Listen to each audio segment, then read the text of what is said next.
Welcome to the lABLEd podcast, a show about disability, illness and difference. I'm Lucy. And I'm Alice. And that's Lola. Kaleidoscope identity, and this is who I'm meant to be. I'm just labelled me.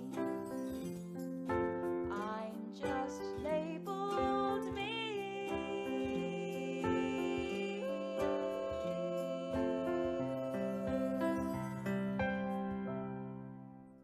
Don't forget, in this episode, I might swear, Lucy might cry, and you can check out details of the trigger warnings on our website. Hello everyone, and welcome to another brand new episode of the lABLEd podcast with me, Alice, and my co-host Lucy. Hello. How are you?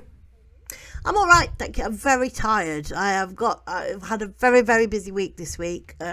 So yes, I am running on empty. So if I start to not make any sense during this recording, it would my fault. It would just be like every other recording. Yeah, exactly. Yeah. So hold on to your hats, ladies and gents. Well, I am freezing. It's legitimately colder in my house than it is outside because I think we have this conversation about this time every year, don't we? my house is really cold or really, really hot. We're never happy. No.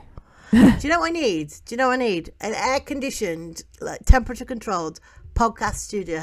There's equidistance between our homes, fully accessible. Yeah. Accessible toilet. Yeah.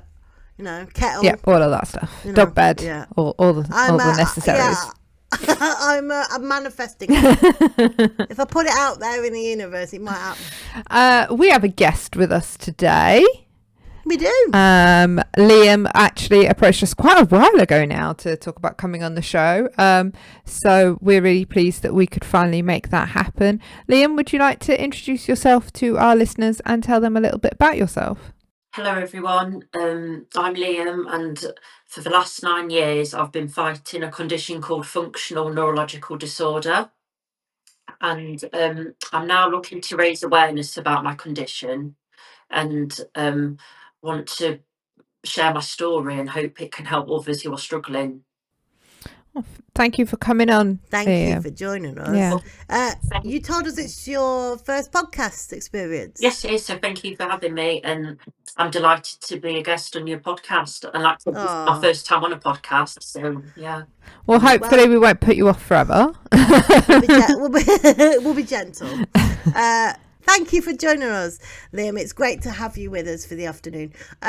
Cool. Would you mind telling our listeners a little bit more about FND and how it affects you and how it affects the body? Because I don't know much about it myself. Well, FND is a condition which affects how the brain receives and sends information to the rest of the body, but there's no actual, it doesn't show up on a scan, but it's real, but it doesn't show up on a scan.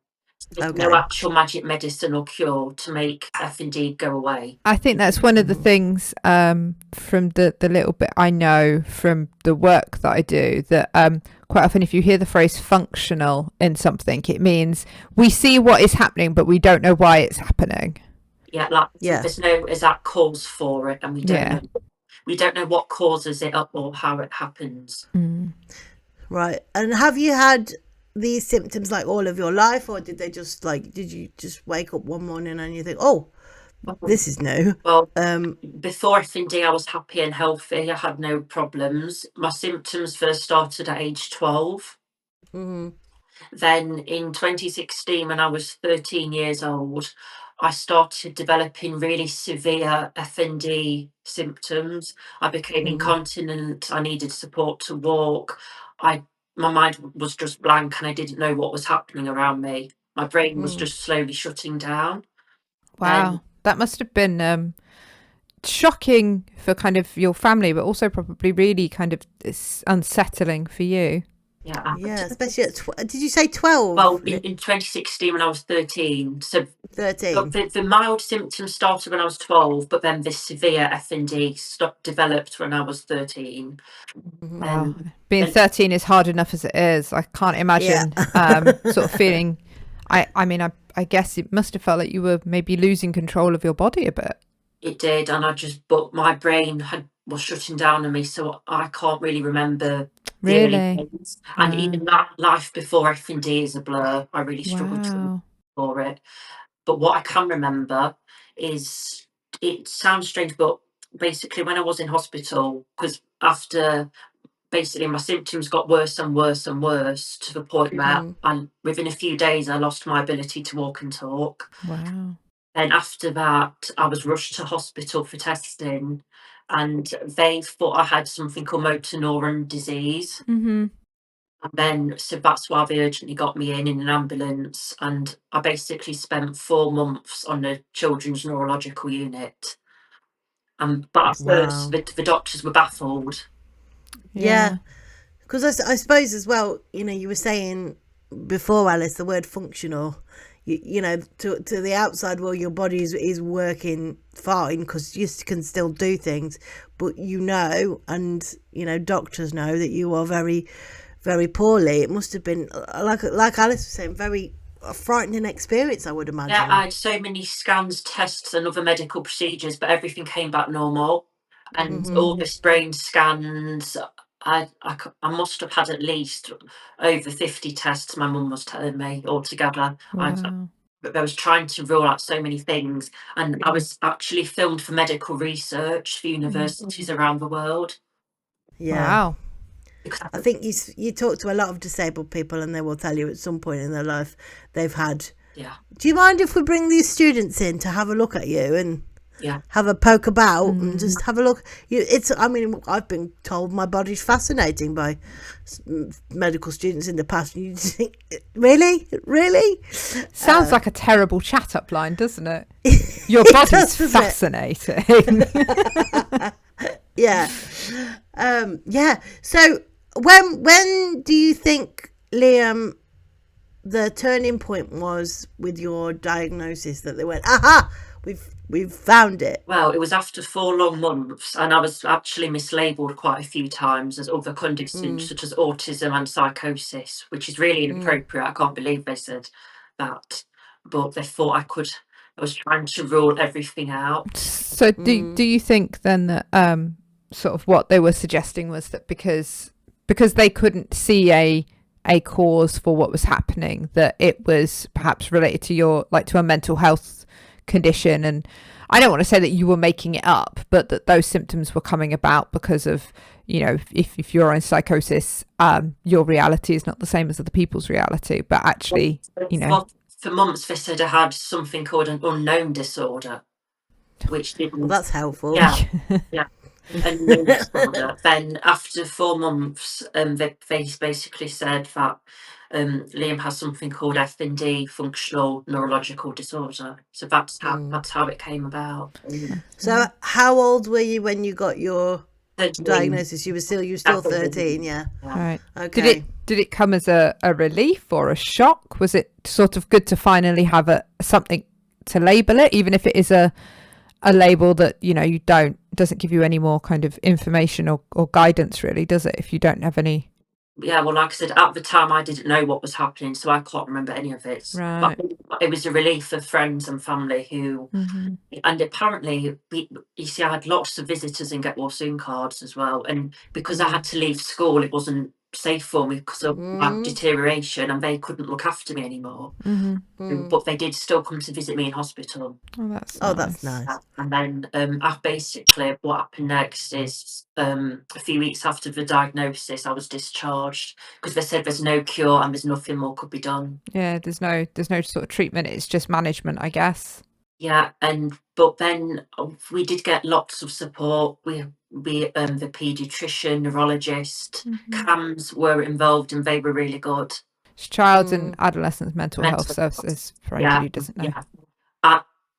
At one time, I must have had at least 20 different professionals involved from across all different services, like the council, the NHS, and different services.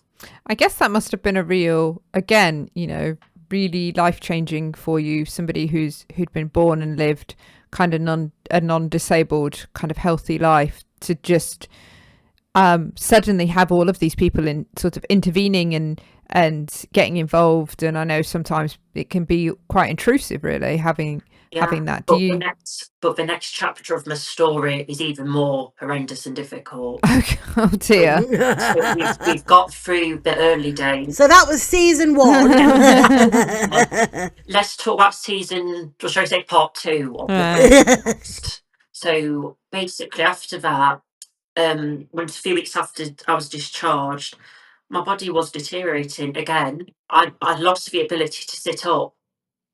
I could no longer sit up in the wheelchair I was given. So then I was given a moulded specialist wheelchair, which didn't last long. It only lasted a few months because of my deterioration. But then for a few months after that, I briefly attended a special school.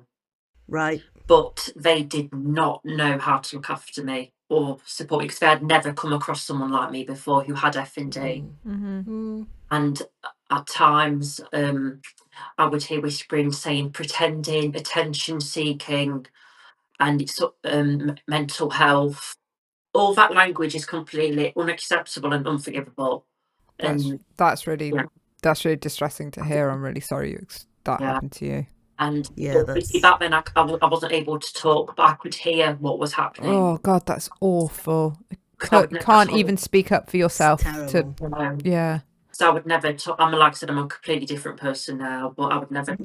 I would never tolerate anything like that being said. But back then, they didn't know how to support me. And while I was there, I wasn't achieving, and all I was doing was curled up in a ball, not doing. I couldn't cope throughout the day, and in the end, I had to leave because it wasn't safe for me. So again, FND striked again, basically. And did the professionals within your education, did they know that you could understand everything that was happening around you? Basically, to start with, I couldn't, but then my brain function had improved a little bit a few months later, so I could hear, but I couldn't.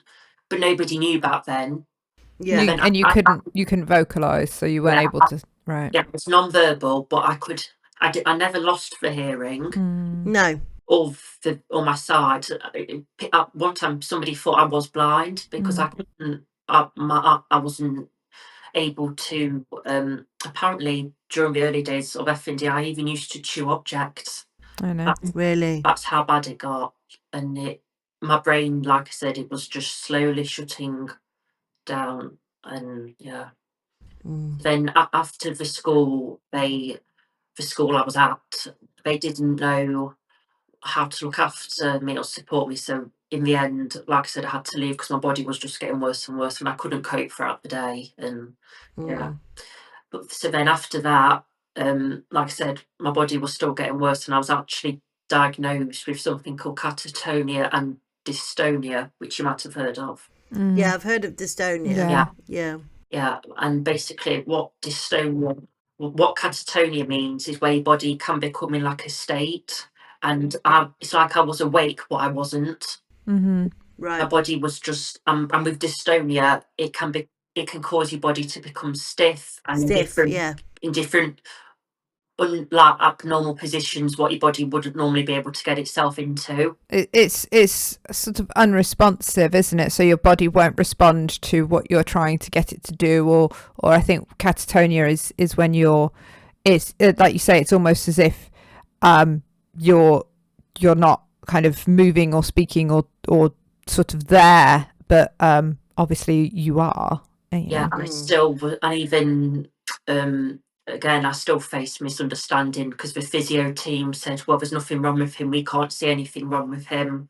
They didn't know how to, because they're normally used to doing physio on people. My body couldn't tolerate it. I used to fight against them because my body was really stiff and I couldn't tolerate touch or anything. And even the GP said, Liam needs to get moving.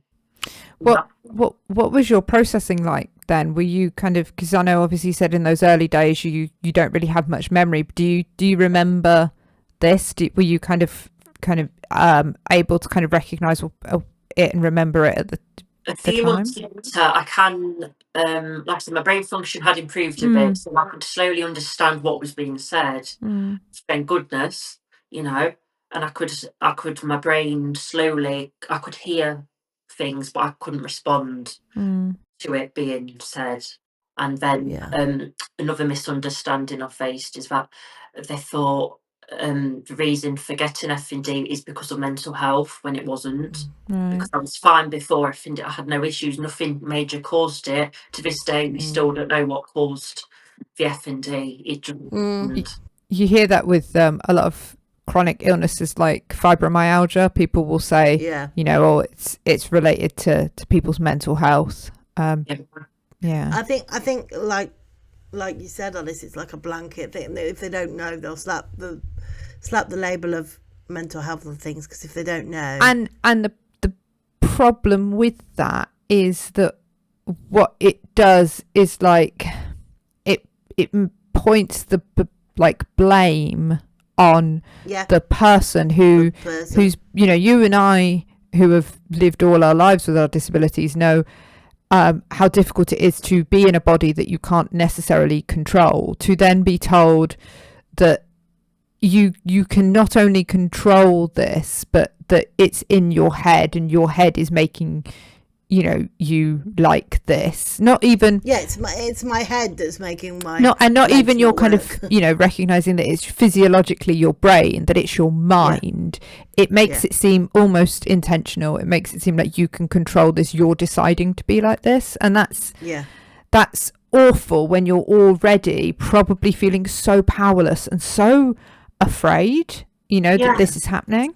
Yeah, because who would pretend to put their body in positions what I had mine in? Nobody would pretend to be like that. Mm, No, nobody would pretend to have their head on their knees like mine was and have their feet locked inwards like mine was. Like my I couldn't even tolerate shoes yeah. because I couldn't even certain types of clothing. My body couldn't tolerate. It was just and. So basically, after obviously I had to leave the school I was at because it wasn't safe for me, and my body was still getting worse. Then I became completely bedridden. Then I was bedridden for 3 years. Wow. For 3 years, I was completely bedridden. I couldn't tolerate sitting in any other form of equipment apart from my hospital bed. Yeah. That's the only place I felt comfortable. So you were at home at this point. Yeah. You weren't in a hospital. You were at home. Yeah, but I was given a hospital bed. Yeah. Hospital beds. Yeah. And did you have nursing staff coming in and carers coming in, or were your family and your parents supporting you? Yeah, my family and parents were supportive. We obviously had people coming in as well, like we had the doctors, the neurologist, paediatrician, OTs. But on a day-to-day basis, it was your family who were kind of there doing wow. And how did you sort of keep your spirits up and your mental health in good nick when, I mean, because if you're bed bound for 3 years, that's an awfully long time to be in bed, isn't it? And I know what it's like when I have to come and have a lie down for, you know, an hour because I've got a headache. Yeah. I feel like I'm missing out on something. It's, you know, both Lucy and I have experienced that kind of, you know, because of our disabilities, where we have to say we can't do something anymore. I've got to go to bed. And it's so frustrating because, again, you feel like your body's laying you down. You can't control it. And that's, you know, that then has a huge impact on your mental health. To be like for 3 years at such a pivotal point in your life as well, you know, you must be what, 14, 15 at this point? I think the following year, so I was 14. Yeah. Wow. That is peak, like discovering yourself, isn't it? And going out, enjoying yourself, that kind of. And peak sort of, you know, where you are most like rebellion. But also most likely to kind of be, even for, you know, a kid who doesn't have any of those kind of challenges or barriers, you are the one who is the most paranoid that something fun might be happening somewhere without you. To be like, I physically can't get out of bed. So how did you sort of keep your mental health in a good state, Liam? What kind of things did you do? Basically, when I was bedridden, that's a whole other story again. So that's another thing in itself. So basically, the following year, so what happened next is when I became completely bedridden. So the following year, I slowly started to learn how to talk again. Okay. So by yourself, or did you have? But with support from speech and language therapy, they supported me at first, and they came round and we did a few sessions. Then my words slowly came back. At first, it was just a few words. Then eventually, I could say sentences. Then eventually, my voice fully returned. But then, I if I developed something called selective mutism, which I could only speak to close family members. And Not everyone. I can only imagine that that's going to be probably related to kind of the emotional trauma of what you've been through over the last few years, absolutely. particularly. You know, that's what they said as well. It's probably because if you couldn't talk for a year, you're bound to be a bit unsure of what your voice sounds like, because I couldn't remember what I sounded like. But I mean, I'd also kind of, if you know, you've told us the things that you were hearing people say about you, like you physically couldn't speak up. I think I can't imagine the impact that would have on your confidence either, to be like, well, you know, this is what people are thinking about me. You know, I don't think I'd be sort of feeling, you know, hugely chatty. You see, it wasn't all the time. It only happened on a couple of occasions where I heard those sayings. It wasn't a regular thing. It wasn't everyone. It was just that. I think, but I think a couple of times would be enough for me to go, do you know what? Well, and it's not just, you know, a couple of people saying it specifically. It's the actions of the kind of the services and the way that people have kind of treated you, and even the the exploration before your final diagnosis. It sounds like you said, you were given a lot of labels, and being labeled by somebody else takes a lot of your personal autonomy away, even if that is a diagnosis that can be freeing in some ways. Back then, I didn't have my difficult feelings, which I've got now, which we'll get onto later. But see, back then, my brain, in a way, I was lucky, because my brain, although I could hear, I still couldn't. I didn't, because I've shut my brain down before. My brain was still healing from shutting down, if that makes sense. Yeah, it's like somebody's rebooted you almost, isn't it? It takes a while to. So I can't remember everything, but I can remember certain bits. Bits what have happened, and different but like I said, it was just at that school where I was misunderstood. But like we had lots of support from the different services who were involved, and they were all lovely and very understanding. Even though they've never worked with somebody who had it before, they've still understood me. Do you know what I mean? They still they spoke to me. They listened to when I could talk again. I could say how I was feeling, and I said I feel trapped inside my own body, and that's what I said. Because I did. That's how I felt. Perfectly understandable, really. I have to admit, until recently, until about maybe 2, 3, 4 years ago, I had never heard of FND. So it's only since really doing this podcast I've sort of heard of the condition and things like that. And it's I didn't know much about it at all, but I can completely understand how traumatic, because it just hearing about it from your perspective, Liam, it sounds completely traumatic. We've had people on the show before who have kind of become unwell over time, and it's been a slow drip process. And they've talked about how challenging that is, and how hard it is to kind of learn to accept things you can no longer do that you were previously able to do. But from what you've told us, it was so quick. It was so quick for you. And for a 13-year-old's body to just completely shut down without any reason is so bad. They even said I had severe FND, which they've not really come across. Back then, they'd never really come across it. For the way to completely shut your body down like it did with me, and within a few days, like I said, I lost the ability to walk and talk. And so it was really difficult. But then, so after I learned how to talk again, eventually the selective mutism did go away, and I was able to speak again. And that's when I said things like I felt trapped inside my own body. I even said, and I said, it feels like I'm awake inside a body about to stop working. Yeah. That's how I felt, because I was awake, but I was in a body. Like you're inside a case almost. Like, yeah. Yeah, I was like a prisoner in my own body. That's how it felt.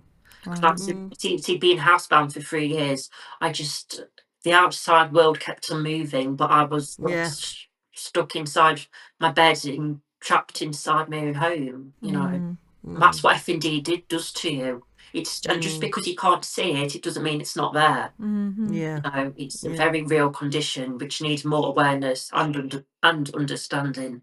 Yeah. No, it's. I wouldn't say it's great to hear, because it's not great to hear that somebody's is gone through what you've gone through, Liam. But I'm so like pleased that you have chosen to talk to us about it and start your journey in raising awareness. I want to talk to you about acceptance and how you, because obviously I don't know. Maybe you can tell us how your body is now. Yeah. So I'll get Have you got any sort of like hangovers from the FND? I'm spitting everywhere. From the FND that you still have to manage, or well, what I'll do is I'll go on to the next part of the story and then discuss about what's life like for me now. Because Season still 3. Yeah, season 3. There's still lots still lots we haven't touched on yet. What I need to mention. So when I was bedridden, like I said, so once I could talk again, that made my life easier, because I could say how I felt and what I needed and what I wanted. And then during that time, I was also seen by a specialist team from Great Ormond Street Hospital. Right. And they came up to see me because CAMS told them that they were obviously working with somebody who's got severe FND.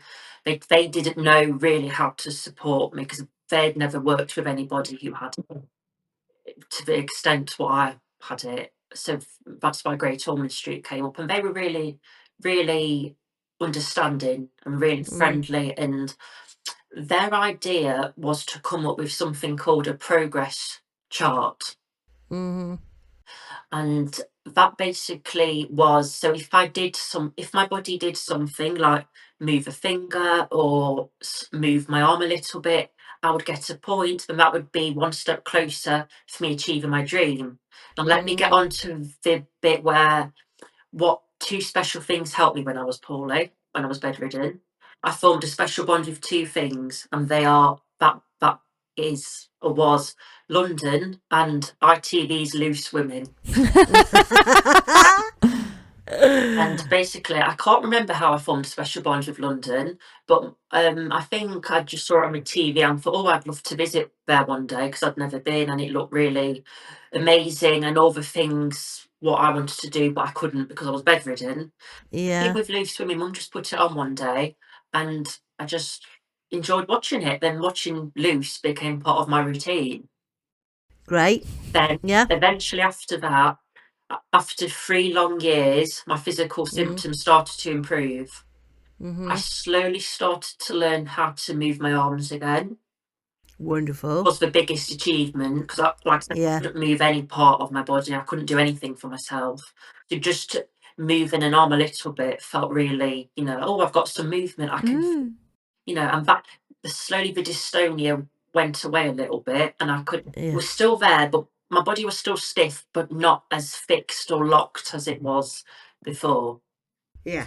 Then I slowly started to learn how to feed myself, and I could but I was still bedridden, so I couldn't tolerate lots of things like sitting in different equipment, but I could slowly move my arms again, which was a big achievement in itself, Absolutely. Then probably a few months later, something I thought I'd never be able to say or thought I'd be able to, I said, oh, my back doesn't feel so stiff or locked anymore. Just suddenly one morning, I just went and I said, oh, my back doesn't feel so stiff. Well, after 3 long years, I finally saw a glimmer of hope, to achieving my dream, which was visit London and meet the Loose Women. That was my dream. And then I said, oh, Mum, so we had this specialist toilet chair, which I couldn't tolerate sitting on, but eventually Mum I was transferred to it, and I said, "Mum, just hold me up just a little bit," and my head was probably that much off my knees, but that normally my head was on my knees because I couldn't. I was like that. Then, Yeah. so just for it to be that much off my knees was a big achievement. Yeah. Yeah. I mean, slowly, after quite a few months, I eventually learned how to sit up again with support. Then I was offered a specialist wheelchair which could tilt in space so my body could feel comfortable, because I was still my body was still very poorly, because I was still recovering from being bedridden. And then basically I was given this specialist wheelchair which really helped. And I remember my first outing in 3 years. It's a day I'll never forget. Where did you go? Well, it was only the hospital to collect the new wheelchair, but to me it felt like a whole new world. Yeah. Of course I it bet. did. Yeah. Yeah, ready to explore. And then once I was given the wheelchair, all the people who were with me, the nurse, the OTs, even some other patients who were getting their wheelchairs, and as I wheeled out the room, they were all clapping and cheering me. That was a day I never thought possible. Yeah. To actually to wheel myself, to sit in a wheelchair doesn't sound like a big achievement, but to me that was such a big deal because I could never tolerate sitting in anything apart from bed. Anything. Yeah. Yeah. And then a few months later I was off to London. I achieved that dream. Wonderful. And then, did you get to Loose Women? well, this is a whole other story again. The Loose Women heard about my story. They sent me some goodies and they sent me a video message as well. Oh, that's nice. Wonderful. Then- That is nice. Then a few months later, I was invited to the show and I met some of them in person. Fabulous. Since then, I've gone on to meet 15 of the panellists. How many? Right. Wow. It's like a sticker book, isn't it? I genuinely I didn't know there were I 15. didn't even know- It's like it's a football team. There's more than that, but that's just 15 who I've met. How many are there? I think there's about 20 something. I mean, it's been going a long time, and there's been like people have sort of like retired out, I guess, and stuff. Yeah. We need somebody new. Yeah, so the fact I could achieve my dream of meeting 15, it was. That's something. And I'm actually planning to return to the show once more for the final time this December. So. What we might have to do, Liam, is send you some lABLEd podcast merchandise that you can sort of like a t-shirt or something. You can sit in the audience while get the camera on you. QR code to find the podcast or something. And then while I was there as well, I gave them some drawings, and what they said they're going to put them in their meeting room so all the panellists can look at them. Oh, and they're still there to this day. My wonderful! That's great. But was that things that you'd drawn? Yeah. Oh wow! So one of the things is that something that you've kind of gotten into now that obviously you've got more kind of movement and stuff back. You're doing drawing. I probably just thought, like when I was learning to write again and draw, I thought, I know what I'd draw, my favourite panellists. Oh, lovely. Yeah. So I gave them my drawings and they loved them, and they gave me some exclusive items off the show. So I was very overwhelmed, but in a good way. Oh, that's good. That's nice though, isn't it? When you've achieved something that you've been wanting to do for so long, the sense of like, oh, I've done it. Yeah. Must have been incredible, really. And with London, it was just everything I had seen, heard, and imagined, and lots more. Yeah. Good. Oh, that's good. I'm glad you enjoyed yourself. And since then, I've been back many times, and it's my favourite place. And I've got lots of new London plans. And when I'm in the city, I love to take lots of photos of all my favourite buildings and statues and skyline views and everything. And something I did, which I've now completed, is I've got a special London memory box. Where on each trip, I used to get loads of London gifts and souvenirs. Yeah. And let's just say the box is jam-packed. I've got at least over 100 items in the box. Wow. That's great. So, Liam, I want to talk about sort of like what life's like for you now. Is there anything that you struggle with still Well, Do you have to have support and stuff, or? well, 9 years on from F&D, I'm slowly, like I said, recovering. I'm learning to walk again, which is one Great. thing I thought I'd never be able to do because I couldn't walk for 5 years. Mm-hmm. But I'm now able to walk with support. And what I've started doing is I've started walking with the wheelchair as well. Yeah. And Yeah. I can also stand unaided, which is a big achievement because I thought I'd never be able to do that. Because, like I said, so for 4 years I couldn't stand, but then slowly I said, "Oh, my legs don't feel as." I would describe them as heavy, very heavy, and obviously stiff. And there was this, I had severe dystonia and catatonia, so that really affected my ability to. I said I could feel my legs, but then they felt really strange. I can't Yes. work out the feeling of how they felt, but it felt No. really strange. And as for your listeners who can't walk, I'm sure they'd understand the feeling of how it Yeah. feels to. Well, I can't walk either, Liam. So I know exactly what you mean when you say your legs feel strange. So I sometimes wake up in the morning and go, I think my toes are hurting, but I can't be certain. And it's only when my mum pokes them and goes, there, yeah, ow, that hurt. Yeah. So yeah, I get it. And they never quite, like, I don't know what normal legs feel like, but I know mine don't feel The doctors, like. you see, the doctors have said they aren't sure if I'll ever make a full recovery due to the impacts of having severe F&D, but I know myself that I can learn to live with F&D. Yeah. This is my new normal, and Yeah. through it all, I've not been. I've been very determined to achieve, like we've discussed, my dreams, my goals, and just because I've got F&D, it doesn't define who I am as a person. No, exactly. And I'm very, like, I know what I want, and I'm very determined.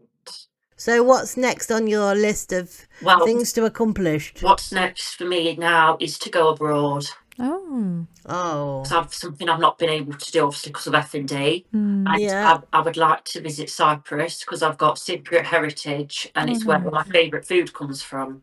Oh, wonderful. Yeah, so but hopefully within the next few years I might be able to achieve that goal, and Be nice. also just swimming in the sea, because by that point I've not been able to do that in over 10 years. So just be in the ocean, I'm sure it would be really, it just feel really nice. Liam, I went in the sea for the first time when I was an adult because we'd never really been on holiday or in the sea, and I was with my mum and my friend, and when I am put in cold water, my body sort of goes into a bit of a shock kind of thing, and my arms will flail about until I calm down, like my body calms down. Yeah, I was going to say you want to go Cyprus, not Blackpool, because the sea off the coast of Cyprus is going to be a damn sight warmer than. I will just point out I was in Tenerife. Oh, but it was still quite cold water. Like, it's the shock of it's seawater. And because my arms were splashing about because I was trying to calm myself down, I temporarily forgot that it was salt water you're splashing in your face. And my mum's going, swim to Chris. And I'm like, where is he? I can't hit my eyes. So the second time I went in the sea, they put a rubber ring around me and I just bob in the water and ride the wave. As someone who can swim and has been in seawater and pool water, my personal recommendation is just getting a float and a nice drink and just bobbing on the waves. The water is lovely, and I love sitting with my feet in the water. That's a really lovely sensation, especially if it's warm, like on the beach, and it's cool in the water and stuff like that. But that salt water gets everywhere, and it makes everything a little bit sore. So by all means, Liam, go and enjoy that seawater, but make sure you've got a plan for a nice cocktail on a sun lounger afterwards. I've definitely got a Cyprus plan, which I've already created anyway. So. Oh, lovely! Great, great stuff. I can see you becoming like a travel blogger for people with disabilities and going, look where I am. It doesn't even have to be in other countries, does it? It could be like tours of London with a disability. You say that, but I've actually achieved another goal recently. and that was to visit 100 towns and cities across the UK, and I've achieved that goal recently. Wow. I don't think I could say. I don't think I've even done that. No, you do a lot of travelling as well, Luce, but I'm not. Yeah. Yeah. But because I was bedridden for so many years, I Yeah. just wanted to get out the world and to make Absolutely. Absolutely. I think Where's the favourite place you've been, Liam? Well, obviously London. That is number one. Other than London, where's your second favourite place? Manchester. That is Manchester's a nice city. I like Manchester. It is. With lots of big buildings, and it's just a really nice city to explore. And I've actually been there twice because it was one of the other favourite places to visit. So. The people in Manchester have a good vibe, I think. Yeah. And there's lots of nice restaurants to go and sit. Yeah. And then, like I said, so I've travelling, and then a big part of my life now is why I'm here today is to raise awareness about FND. And recently I had my story featured on BBC East Midlands Today. Oh, really? Our friends.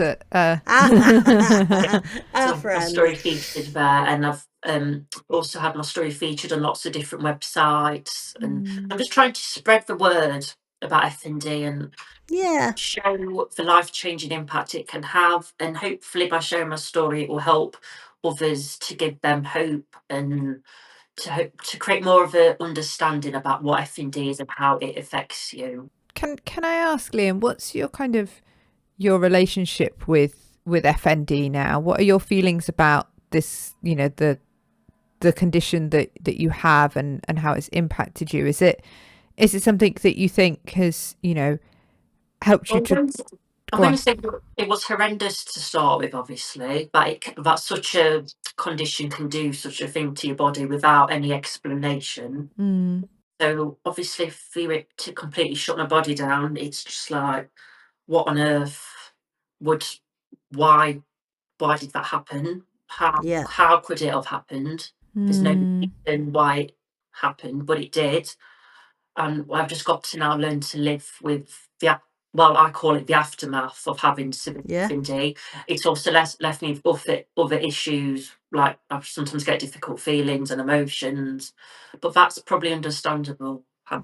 Absolutely. And I think as well, particularly for people that have sort of acquired a disability like yourself, I think that is a universal story. You start off and it's like, why me? Why has this happened? And then you go through a period of acceptance. But even if you accept it, there are days where you have difficult emotions. I have always been disabled. I've always had cerebral palsy, never known any different.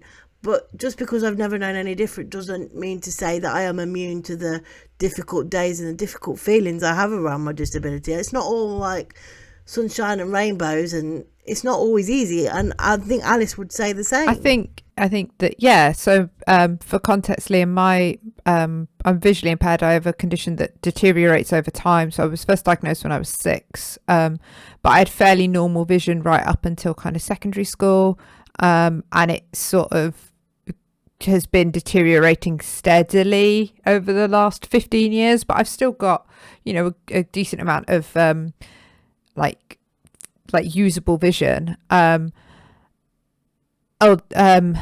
it one of the things that I think I would say about, for me, is the worst days are the days where you feel like your body is holding you back from what you want to do. Yeah. Those are the things that are the most frustrating. I think also I get really frustrated by other people's expectations of me because of my disability. That frustrates me a lot. People who think I can't do things or make assumptions about me because of my disability. But I think one of the things that I also live with, I don't know about kind of your future with FND, but my future with my visual impairment is this knowledge that I will one day lose all of my vision, but I don't know when that day will be. I don't know how quickly it will come. It could be 2 years, it could be 25 years. There's really no knowing. But it's that there is a real sense of fear's not the word. It's almost an instability. Yeah, And go on. and it's sometimes like the not knowing what's going to Yeah. happen, like the Mhm. not knowing Yeah. what the future looks like. Because also with F&D, like I said, they don't know if I'll ever fully recover. And like I said, it is still with me because a few months ago I had something called an F&D flare up. I was going to say, do you sort of have relapses? Occasionally, and Yeah. I lost the ability to walk, and I was bedridden. So I thought, oh God, not again. Yeah. But thankfully, it only lasted the day. Yeah. But then, I was told that it's still there. So I've just got to be careful. It's like lying dormant almost. It's like, isn't it, just quietly in the back, running quietly in the background, and all of a sudden it's like, I'm It here. just rears its ugly head. Yeah, I get that. I Yeah. get that with my migraines, where it's like, I'm fine. Oh, I can't see or do anything, Yeah. and I just have to do this now. Yeah, and just because I'm no longer bedridden, it doesn't mean that I've not got it, because it's still in my body. Like I said, I'm still a wheelchair user. I use my wheelchair when I go out and about. But like I said, I'm not even bothered about being in a wheelchair anymore, because just being in a wheelchair is a big achievement. Yeah. Well, and Absolutely. I think one of the things that there's a lot of people who are non-disabled who see wheelchairs as quite a negative thing, but I think for me, I would see that as actually like, that's awesome. If you've got a wheelchair and it means that you can leave the house and you can do the things you want to do, then that's fantastic. Awesome. Go for it. My wheelchair, it does not stop me from doing anything. In fact, It enables you enhances doing my it. life. Yeah. It may, I can come and visit you, Alice. We can go out. I can be an active member of society far more than just like, you poor thing. It's not, no, because I would be a poor thing if I couldn't get out and do those things that enrich my life, really. It's the same way I feel about my guide dog, is that like, Yep. I don't much like using a white cane, but if I do, like that cane is there. It's the key that opens the world up to me. If you think about it, having a wheelchair is like our legs. Yeah. Like it gets us out. It does. Totally. It's like, because I'm very protective of my wheelchair as well. 'Cause Yeah. I've even got a name for it. It's called London. It's London. That's what it's called. Of course it is. Yeah, of course it is. Yeah. Yeah. It's No, I think it's really interesting, to hear your story, Liam, because I wouldn't want to speak for previous guests that we've had and their experiences, but I think certainly your story is one of the most kind of sudden, shocking, and to use your words, severe kind of experiences of somebody going from having a body that functions the way they expect it to a body that is not responding to them, that is, that they don't feel connected to, that, to the point where you're kind of not even able to kind of process what's going on around you. You see, at 13, I lost my voice, freedom, and mobility to F&D. But 9 years on, I'm now more determined than ever to not let my F&D hold me back from doing anything. And I think that's a really, the that voice is so thing. empowering. The voice thing is really like important, I think, because also what you're doing is, by sharing your story, is giving a voice to those other people who perhaps don't feel able to, whether it's physically, kind of emotionally, mentally, to voice the trauma that I think that's a fair word to use, of what they are experiencing, again, physically and emotionally, because of the impact of their condition. And it's to the wider point, it's what this podcast is about. It's providing that sense of community and making people feel that even if they've not got the same condition as our guests or us as hosts, that the experience of disability can often have a universal knock-on effect for everything else. It's normal to feel sad or have difficult feelings, and just proving to people that you're not alone. If you're struggling with this sort of thing because you've got a disability, illness, or a difference, you're not alone. And I think that's a very empowering thing, that you've given us this afternoon, And Liam. because of F&D as well, I wasn't well enough to return to school, but No. I was home tutored by a wonderful company called Simply Sensory, and they were my home tutors for 3 years. And during that time, we did so much. We did when I was well enough, we did day trips to different places. We did sensory and rehabilitation sessions. We even did baking, we made cupcakes, we made lots of different things. We also we did fun learning in a way that it was fun for me to do, because when I was learning to move my arms again, we used to I think they called it something like it was like a board, and I had to move my arm, and that would create like a line, and then I moved my arms. I think they called it messy play or something. And I think that rings a bell somewhere in my distant past. Yeah, that rings a bell. Yeah, Sticker in front of water play and messy play and all that kind of stuff. Yeah, used to love doing that. I meant just wetting the floor, moving my arms by doing lots of different activities, and yeah, we did lots together, and we're still in touch to this day. And oh, that's wonderful.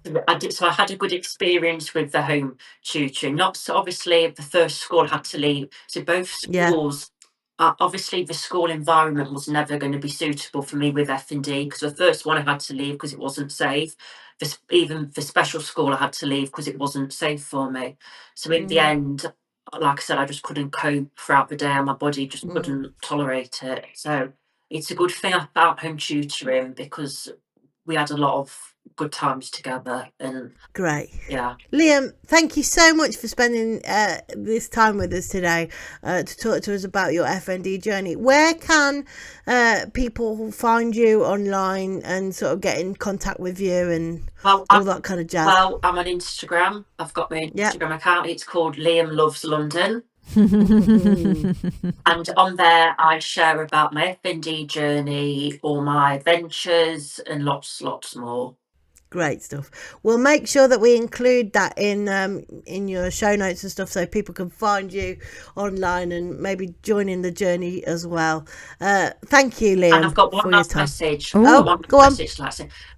One last message is never give up hope for the future, because things can get better. And like I said before, my message is I want to tell people that just because you can't see it, it doesn't mean it's not there. And FND is a really debilitating condition, and it has a life-changing impact on your life. And I hope I've helped raise awareness today on your podcast. Absolutely. Thank you. Yeah, thank you very much, Liam. If you guys enjoyed this episode, please share it with your friends. You can obviously follow us on social media at lABLEd, and please sign up to our newsletter if you haven't already for some exclusive bonus content dropping into your inbox alongside every main feed episode. I think that's all from us for now, so we will see you next time. Bye-bye. Bye-bye. Bye. Thanks for listening to the lABLEd podcast. If you like the show, you can rate, review and subscribe, and you can follow us on social media at lABLEdPod. This episode was edited by Adam Hall. Our music was by Maisie Crunden, and we'd like to thank the rest of the team involved.